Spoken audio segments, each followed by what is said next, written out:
Hello everyone, সবাইকে বিশ্বকর্মা পুজো সাথে রান্না পুজোর অনেক অনেক শুভেচ্ছা অভিনন্দন।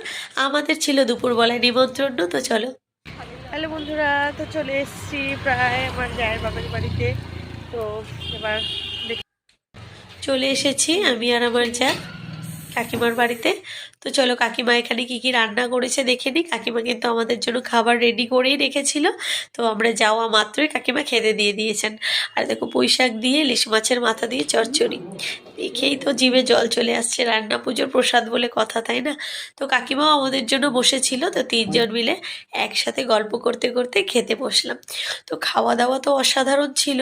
আর কাকিমা প্রতি বছর কিন্তু চাটনিটা এত ভালো বানায়, সেটা আর বলার মতন নয়।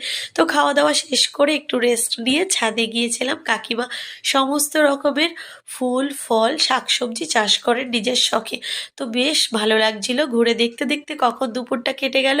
এরপরে বাড়ি ফেরার পালা।